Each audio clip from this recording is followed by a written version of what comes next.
ассалому алайкум шогирдони азиз. Мавзӯи имрӯзаи мо ҳодисаҳои савтӣ ва навъҳои он мебошад.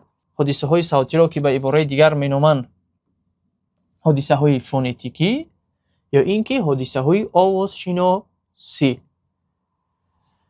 Калимаи ҳодисаҳо низ номҳои худро низ дорад.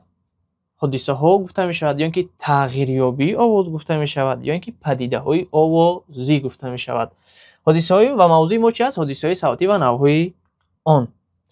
яке аз навъҳои ҳодисаҳои фонетикӣ ном дорад монандшавӣ, ки баъдан хоҳем гуфт, табдилёбӣ, коҳишёбӣ, ихтисоршавӣ, афзоишёбӣ, ҷойивазшавӣ ва мувофиқати овозҳо. хуб, ҳадаф аз гуфтани ҳодисаҳои фонетикӣ ё ки ҳадаф аз ин мавзӯъ чи аст? ҳодисаҳои савтӣ барои чӣ ба вуҷуд омад дар қисмати фонетика? ҳодисаҳои савтӣ аслан барои оддитар кардани талаффузи калимаҳо барои мо соҳибзабонон лозиманд. мисол, калимаро тарзи талаффузаш ба дастгоҳи гуфтани мо мушкилӣ мекунад. яке аз овозҳои он дигаргун мешаванд, ҷои як овози дигарро мегиранд, ё ки аз калима меафтанд, ё ки ба ягон овози дигар монанд мешаванд ва ё табдил меёбанд, ё ин ки мувофиқат мекунанд дар дастгоҳи гуфтори мо талаффузашон. аз ҳамин лиҳоз ҳарфе ба ҳарфе иваз мешавад ё аз калима меафтад. ҳадаф аз овардани ҳодисаҳои фонетикӣ, ҳадаф аз будани ҳодисаҳои фонетикӣ ин осонтар талаффуз кардани калимаҳо мебошад, ки ба дастгоҳи гуфтори мо мушкилӣ наоранд дар вақти талаффуз.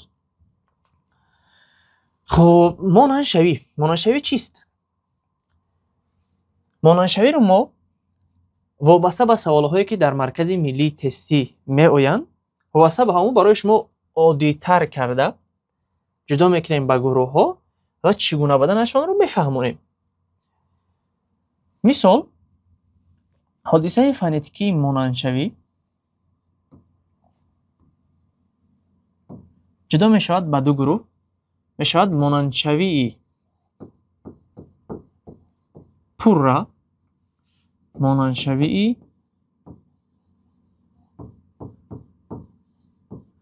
нопурра.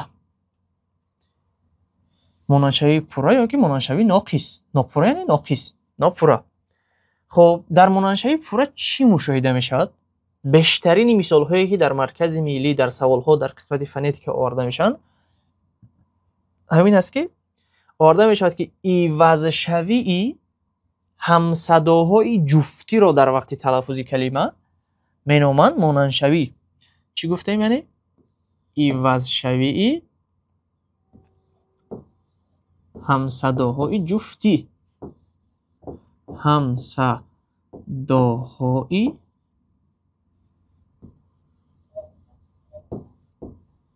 ҷуфтӣ. хуб, як бор дигар хотиррасон мешавем. ба ҳамсадоҳои ҷуфтӣ мо кадом ҳамсадоҳ дохил мешиданд? мо 8 дона ҳамсадоҳи доштем ки ба ҳамдигар ҷуфт буданд. як бор мисолашонро орем дар инҷо, баъдан баъд такрор мекунем боз мавзӯъро.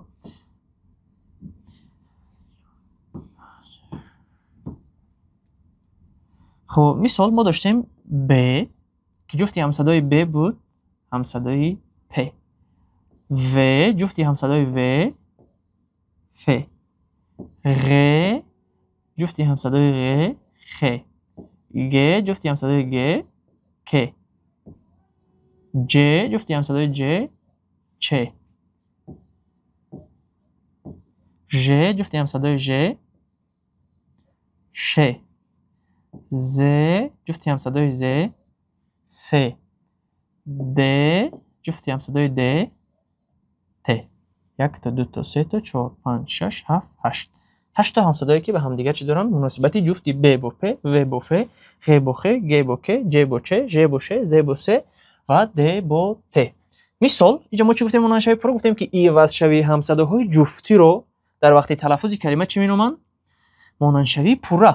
ин мисол аст. ин қоидаҳо танҳо барои хонандагон сохта шуданд ки вобаста ба саволҳои маркази миллӣ барои оддитар кардан қоидаҳо барои ҳамин сохта шуданд. ҳамсадоҳои ҷуфтӣ яъне мисол чӣ? мо талаффуз мекунем қасд т талаффуз мекунем, اما شکل درستی کلمه د است. قصد د که طرز تلفظ با حرف د است در شکل درستش، اما با جای حرف د تلفظ میکنیم همصدای ت. قصد. قصد گفتن آسان است. خب یا اینکه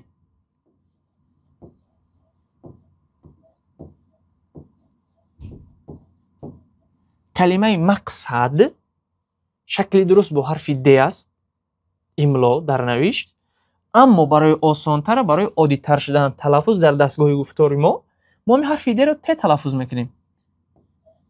مقصد حرف ت تلفظ میشود که انا همین رو می‌نامند حادثه فونتیکی مانندشوی.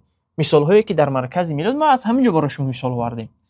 خب در مانندشوی ناپورا چی مشاهده میشود؟ میگه که ایواز شوی. ما مثال ها رو فقط قاعده ها رو ما برای مثال هایی که در مرکز ملی در قسمت فونتیک برای شما برای همون ساخته هستیم که برای شما آسان‌تر، عادی‌تر، فهم‌تر باشن. مثال ناپورا چگونه وارد میشود؟ ما قاعده رو ساختیم. ایواز شوی هم صداهای دماغی رو در وقت تلفظ کلمه مینامند مانندشوی ناپورا. همصداهای دماغی هستن همصدای م و همصدای نه. اینا هستن همصدای دماغی. خب چی گفتیم که همصداهای دماغی رو در وقت تلفظ کلمه مانندشویشون رو مینامند چی؟ ناپورا. مثال میاریم. کلمه ای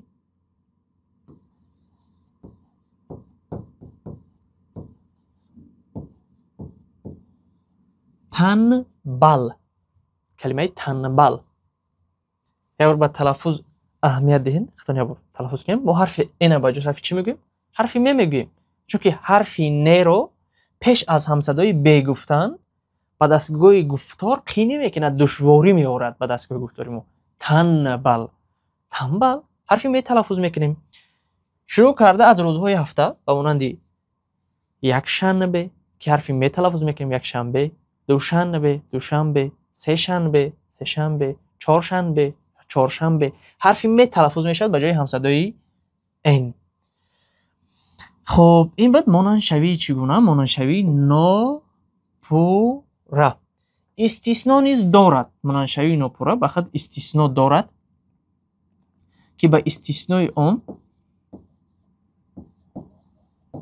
استثنا داخل می شود همصدای سه و همصدای ش. مثالش میاریم.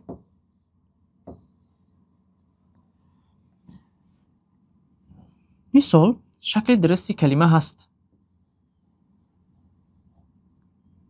شوست، اما در تلفظ به جای حرف سه تلفظ می شود همصدای ش. او لباس را شوشت. شوست گفتن نسبت به کلمه شوشت گفتن دشوارتر است به دستگاه گفتار. یا اینکه شکل درستی تلفظ کلمه هست نه ویش تم، اما با جای همین حرف ش ما در گفتگوی همه روزمون در نطق شفاهی با جای حرف ش تلفظ میکنیم سه. نویستم که در این شکل در نوشتن غلط است. ایف تنها خاصی نطقی شفاهیه. یعنی هدف از بدنی حادثه های فونتیکی یا که حادثه های صوتی یا اینکه پدیده های آوازی یا اینکه تغییریابی آوازها تنها آسانتر کردن تلفظ کلمه. خب نگفتن با چیز دیگر قید میکنیم در اینجا. دلخواه نوعی حادثه های فونتیکی معنای کلمه رو عوض نمیکنن. اگر که ما حرف رو با حرف جاش عوض کردیم معنای کلمه هم تغییر یافت دیگرگون شد، در این صورت وای حادثه فونتیکی نامیده نمیشود، حادثه صوتی داخل نمیشود. خب این بعد معلوماتی کوتاه درباره چی مانندشوی. اگر شما این موضوع رو پورا که از خود نموده باشد همین قدر چیز رو باوری کامل دارم که سوالهای مرکز ملی رو در بابت حادثه فونتیکی مانندشوی درست کار خواهید کرد. خب حادثه فونتیکی دیگر نام دارد تبدیلیابی یا اینکه بدلشوی آوازها. تبدیلیابی یا اینکه بدلشوی آوازها عوضشوی همصداهای غیر جفت یا صداناکا را در تلفظ کلمه مینامند تبدیلیابی و بدلشوی. این قاعده ها تنها برای سوالهای مرکز ملی تستی ساخته شدند که توهک و آدیهک کرده شده. خب در یک شاخه‌های جداش ما جدا میکنیم. در یک قسمش همصداهای غیر جفتی، همصداهای غیر جفتی و در یک شاخه دیگرش با صداناکا مثال میاریم. صداناک. مثال همصداهای غیر جفتی چی؟ اگر که در تلفظ ج با ش عوض شود، بین این دو همصدا مناسبت چگونه وجود؟ مناسبت غیر جفتی وجود دارد. جفتی همصدای ش ژ است یا که جفتی همصدای ج چ است، یا که برعکس چ با ج عوض شود در تلفظ، این میشه مناسبت غیر جفتی. مفهوم غیر جفتی یعنی همین چیز است. مثال شکل تلفظ درستی کلمه هست ایج تی ما ای، اما با جای همصدای ج تلفظ می شود همصدای ش. در دستگاه گفتاری ما ج با ش مناسبت غیر جفتی دارد. این را مینامند حادثه فونتیکی تبدیل یا بی. خب با صداناکا مثال میاریم. در صداناکا بیشترین وقت بدلشوی ا و صداناکی او دیده می شود. مثال میاریم در اینجا. کلمه ای سوال تلفظ می شود سوال. کلمه ای گو هر تلفظ می شود گو هر. کلمه ای رو شن تلفظ می شود ر شن. خب شاید حاضر در ذهن خواننده ما سوال به میان بیاید که وقتی که ما صداناک ا رو با او تبدیل دادیم، پس همصدای و از این کلمه کجا شد؟ همین خیلی نیست؟ عیناً همین خیلی است. در ذهن شما این سوال الکی پیدا شد که همصدای وقتی ما کلمه سوال رو تبدیل دادیم صداناک اش رو با او، صداناک ا رو با او تبدیل دادیم در تلفظ کردن، همصدای و از کلمه نیست شد. در کلمه سوال همصدای و نداریم، در کلمه گوهر همصدای و نداریم، در کلمه روشن همصدای و نداریم. خب این خط دلیل خود را دارد که دلیل یگانه این خط فارسی است که در خط فارسی همین حرف واو که میگوییم، همین حرف واو وابسته به گذاشتن حرکت ها یا که وابسته به حرکت را مانده خواندن میتوانیم هم او خوانیمش هم و خوانیمش. مثال که اگر که در همین جا حرکت ا را ما گذاشته خونیم، پس این کلمه خونده می شود و. اگر که حرکتی به جای حرکتی ا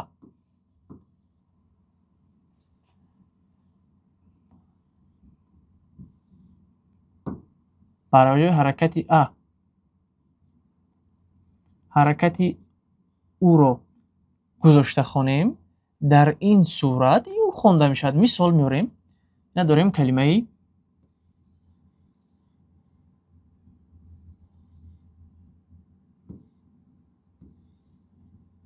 مثل کلمه سوال. اگر که در اینجا ما حرکتی امونیم سوال میخونیم چه حرفی و دارد. اگر که حرکتی او مانده خونده شود سوال میخونیمش که در اینجا دیگر این و تلفظ نمیشود. اما چه ایلاج که در خط کریلی اساسی تاجیکی ما نداریم حرف کی واسه به صدانا که ام موندن یا که حرکت موندن، ما که حرکت نداریم در خط کریلی اساسی تاجیکی. از همین لحاظ وقتی که ما سوال رو سوال میکنیم وی از کلمه نیست میشود، دیگر تلفظ نمیشود، چون که ما ا رو با او تبدیل دادیم. ما گفتیم که در اینجا اگر که ما حرکتی ا گذاریم ما وی رو تلفظ میکنیم به پرگی، وی رو تلفظ میکنیم. اگر که حرکتی او گذاریم وی دیگر تلفظ نمیشود. سوال، سوال، گوهر، گوهر، روشن، روشن. این است دلیلی نیست شدن کلمه در کلمه سوال نیست شدن همصدای و. خب نوع دیگری حادثه فونتیکی ما نام دارد کاهشیابی. کاهشیابی رو به عبارت دیگر میگن افتیدنی آواز یا اینکه تلفظ نشدنی آواز. در کاهشیابی یا اینکه افتیدنی آواز یا اینکه تلفظ نشدنی آواز بیشترین وقت سه همصدای معمول اشتراک میکنن: همصدای د، همصدای ت و همصدای ه. مثال وقتی که ما تلفظ میکنیم که کلمه ای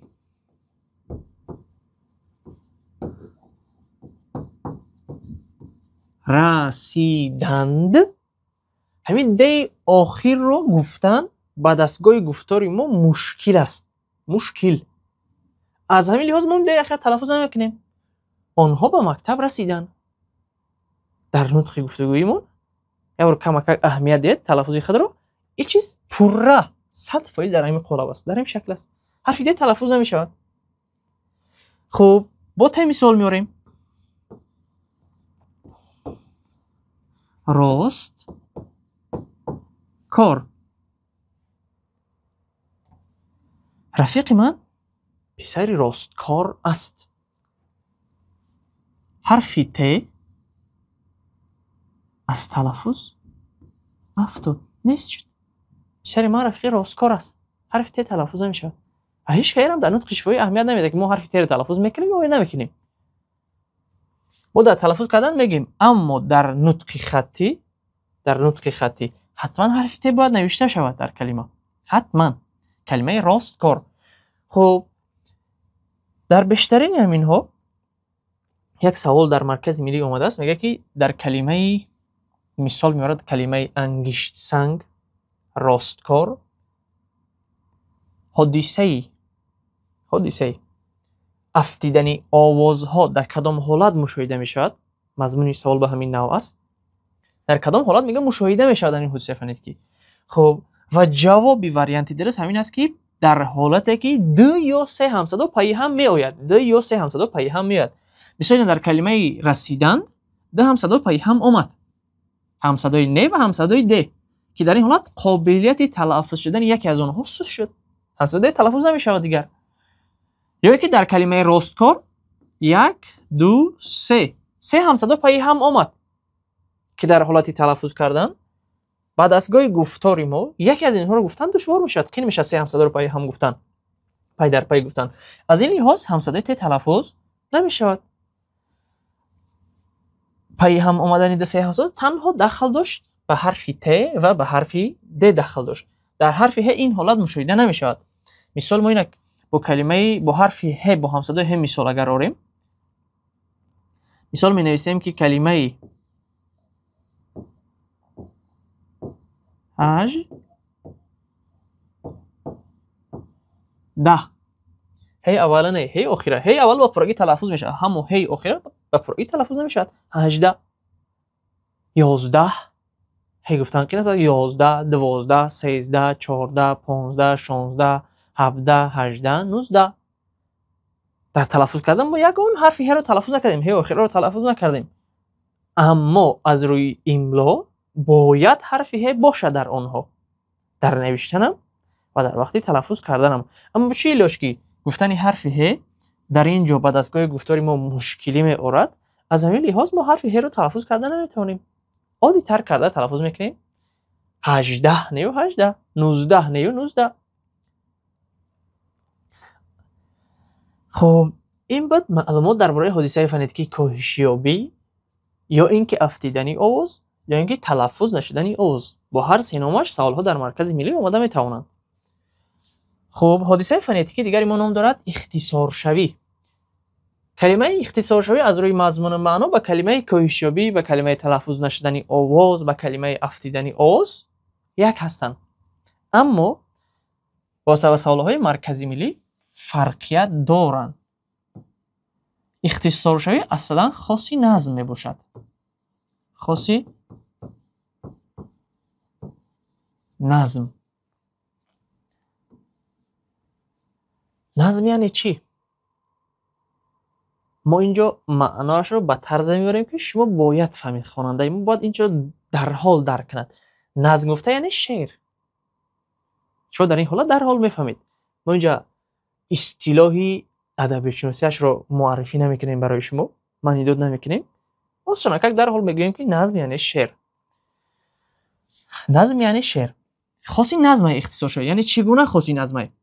در نظم شاعران برای وزن مصرع پایانی را به بالای درست کردن یا که بالای به پایان درست کردن کلمه ها را در شکل اختصار کرده می نویسند. مثال کلمه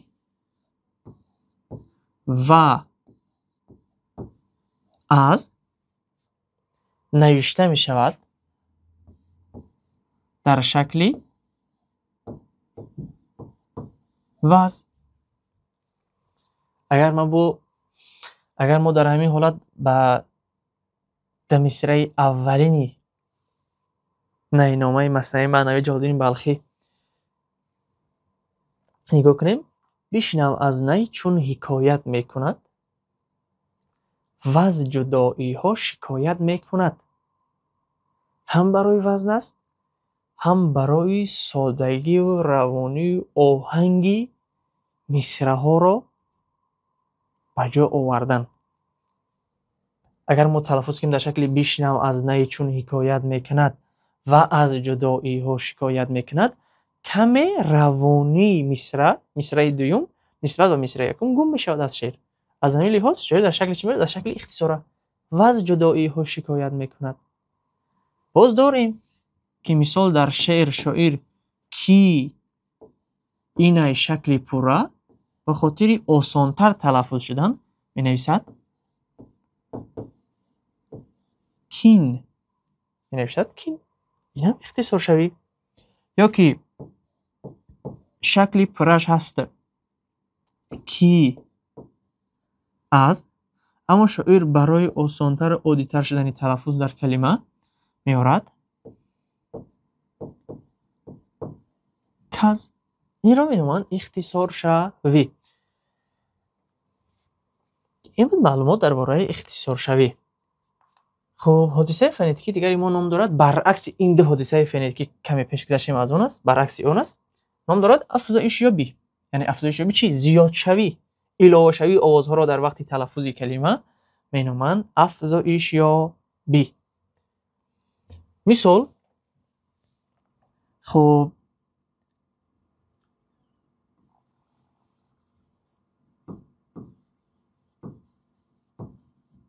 گوشتی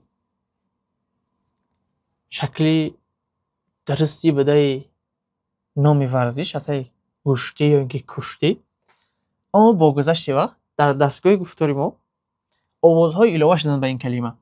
گوشتین بعضی نفران تلفظ میکنن، بعضی نفران تلفظ میکنن گوشتینگ.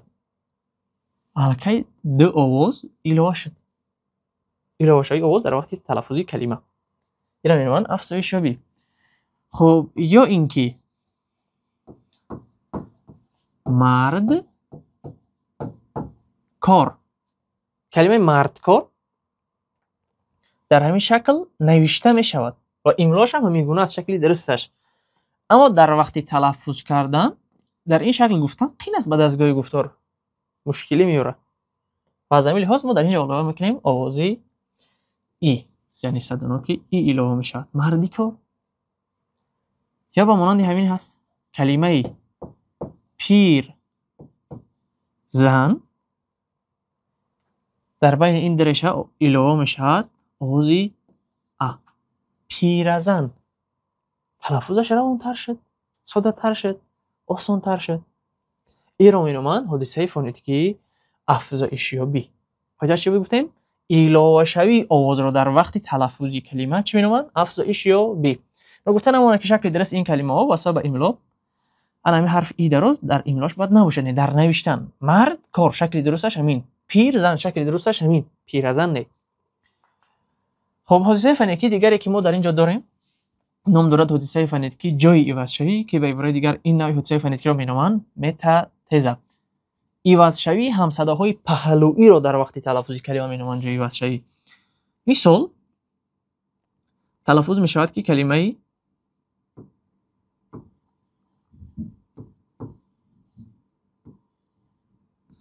حولا در وقت تلفظ کردن همصدای و بالا جایش رو عوض می‌کند.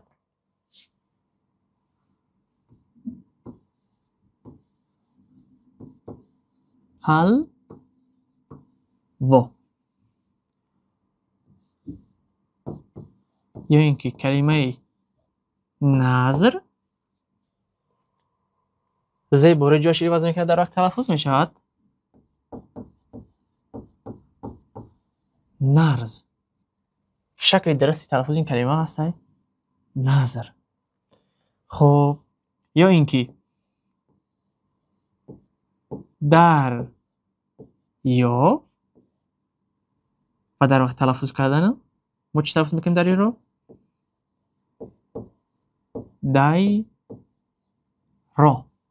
شکل درست کلمه شد دای را. و تلفظ فکر میکنیم همین درست است اما این درست نیست. شکل درست کلمه در یا. عوض شوی همصداهای پهلویی را در وقت تلفظ کلمه مینامند حادثه فونتیکی. حادثه فونتیکی. خب حادثه فونتیکی جای عوض شوی یا اینکه به عبارت دیگر متاتزه عوض شوی همصداهای پهلویی. خب حادثه فونتیکی دیگر داریم با نام موافقت آوازها. موافقت آوازها آوازی با آواز موافقت میکنند که بیشتر در این اشتراک میکنن صدانوکی آ که موافقت میکند با صدانوکی ا یا این که صدانوکی او. بیشترینشون او با ا موافقت میکنن. مثال خب کلمه راه تلفظ میشود ره. کلمه ما تلفظ میشود کلمه مه. کلمه چاه تلفظ میشود کلمه چه. خب کلمه گاه تلفظ میشود با شکل دیگر کلمه گه. خب کلمه کا تلفظ میشود کلمه به شکل که. یا اینکه کلمه ما هی حرف آ با آی عوض میشود ما هی. ماهتاب مهتاب. نیگاه نیگه. این اصلا موافقت. خب با مثال میاریم. یک تا اینجا مثال داریم. مثال همه عادیش نان تلفظ میشود به شکلی نون. اینها هستن حادثه های فونتیکی. تشکر به دقتتان شاگردان عزیز. درس نوبتی ما رو انتظار باشید.